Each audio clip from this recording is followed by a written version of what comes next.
दूसरा बाब।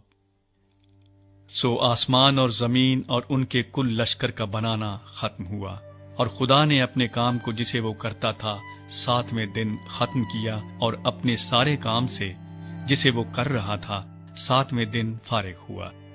और खुदा ने 7वें दिन को बरकत दी और उसे मुकद्दस ठहराया, क्योंकि उसमें खुदा सारी कायनात से जिसे उसने पैदा किया और बनाया फारिग हुआ।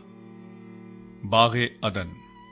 ये है आसमान और जमीन की पैदाइश जब वो खल्क हुए, जिस दिन खुदावंद खुदा ने जमीन और आसमान को बनाया। और जमीन पर अब तक खेत का कोई पौधा न था, और न मैदान की कोई सब्जी अब तक उगी थी, क्योंकि खुदावंद खुदा ने जमीन पर पानी नहीं बरसाया था, और न जमीन जोतने को कोई इंसान था, बल्कि जमीन से कोहर उठती थी और तमाम रुए जमीन को सैराब करती थी।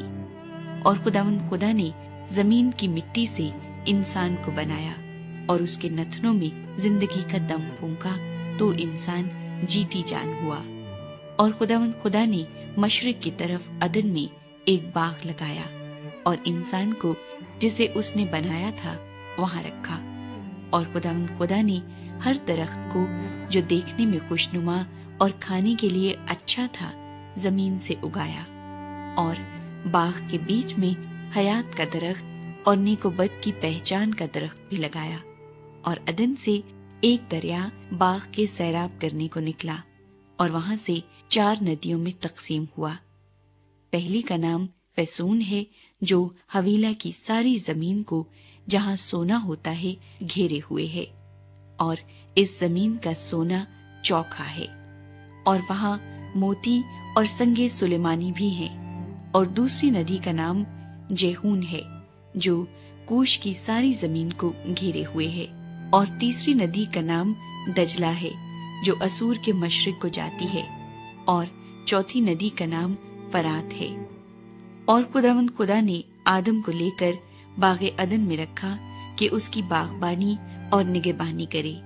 और खुदावंद खुदा ने आदम को हुक्म दिया और कहा कि तू बाग के हर दरख्त का फल बेरोक टोक खा सकता है, लेकिन नेकोबद की पहचान के दरख्त का कभी न खाना, क्योंकि जिस रोज तूने उसमें से खाया तू मरा।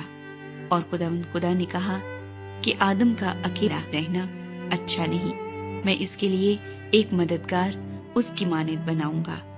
और खुदावंद खुदा ने कुल दश्ती जानवर और हवा के कुल परिंदे मिट्टी से बनाए और उनको आदम के पास लाया कि देखे कि वो उनके क्या नाम रखता है।